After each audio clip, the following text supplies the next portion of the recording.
5 minutos con lo que sucede en Europa, porque está más o menos igual que Estados Unidos, para que se entienda el contexto en el cual le pedimos peras al olmo. El jueves 21 de julio el Banco Central Europeo anunció que todos sus tipos de interés se incrementaron medio punto. De esta forma el tipo de interés fundamental pasó del 0 al 0,5. No había tasa de interés en Europa, Era cero. Los mercados esperaban una subida del 0% al 0,25, pero fue al doble. El anuncio señala que habrá más subidas para la próxima reunión, que es el 8 de septiembre, si la inflación no ha mejorado para entonces. El objetivo del BCE es que la inflación en la zona euro se sitúe en torno al 2%. En junio fue del 8,6% y es imposible que en 2 meses cambie. Los tipos de interés... en el 2% y en junio ya fue del 8,1%. Claro. Bueno. Los tipos de interés volverán a subir en septiembre. ¿Por qué el Banco Central Europeo subió los tipos de tasa? Las razones de esta decisión son varias. La principal es el crecimiento de la inflación en los últimos meses. Al principio se achacaba la inflación en la eurozona a los efectos de la invasión rusa en los precios de los combustibles y alimentos, pero ahora están subiendo todos los precios. En junio, la inflación sin combustibles ni alimentos fue del 3,7%. El Banco Central Europeo no podía esperar más a subir los tipos de interés. La segunda razón es que la zona euro va retrasada con respecto a Estados Unidos. El miércoles pasado, Estados Unidos volvió a subir la tasa de referencia y van 4 subidas desde marzo. La diferencia de los tipos de tasa tiene que, como principal consecuencia para Europa, la apreciación del dólar con respecto al euro. Europa compra en dólares los combustibles y buena parte de los bienes importados, por lo que con un dólar más caro la factura europea de petróleo, gas y otros bienes crece y eso empuja a la inflación. Además, el hecho de que Estados Unidos ofrezca un tipo de interés mayor hace que los inversores de todo el mundo decidan invertir más en Estados Unidos y menos en los países de la eurozona. Por favor, televidente, cuando usted escucha los inversores, ponga los especuladores, porque si te dan más tasa de interés en un lugar al otro, no es que vos vas a poner más fábricas donde te dan más tasa de interés, al contrario, vas a poner menos fábricas. ¿Ok? Porque en un lado podés conseguir crédito más caro que en el otro. Pero como se ha trastocado todo, dice los inversores, no. Los que quieren vivir de colocar dinero, no de hacerlo producir. Eso es la palabra inversores.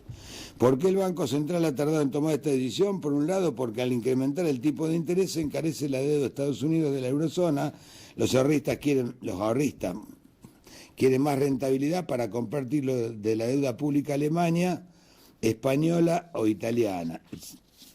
Pero no están... Bueno, no importa. Pero los ahorristas no tienen la misma confianza en la deuda pública italiana o española que en la alemana. Por eso piden un tipo de interés mayor para comprar la italiana y española. Eso es la prima de riesgo. Si la prima de riesgo aumenta mucho, el tesoro de ese país tiene dificultades para financiarse, por eso el incremento de los tipos de interés recién anunciado viene acompañado por un instrumento para protegerlo de la transmisión que permite al Banco Central Europeo comprar deuda en un solo país en concreto y no en todos como hasta ahora.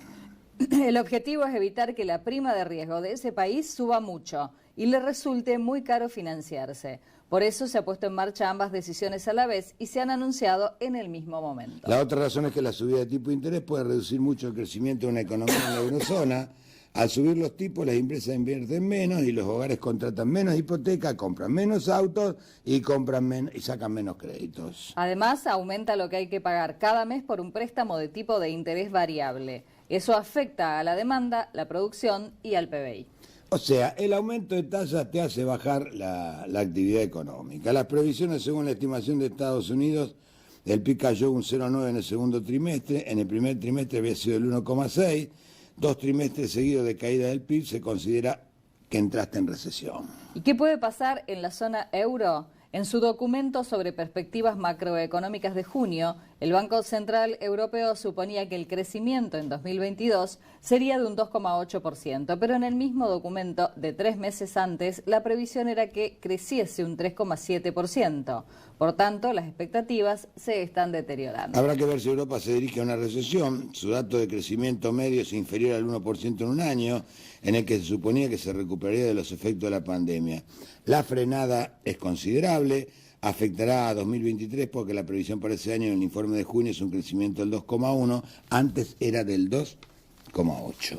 Si el Banco Central Europeo sube más los tipos en septiembre para combatir la inflación, el efecto puede ser aún más negativo. El último factor y el más difícil de predecir es la duración de la invasión rusa a Ucrania. Cuanto más dure, peores serán los efectos para las economías de la zona euro. Las economías de otras grandes zonas como Estados Unidos, China, India o América Latina sufrirán efectos menores.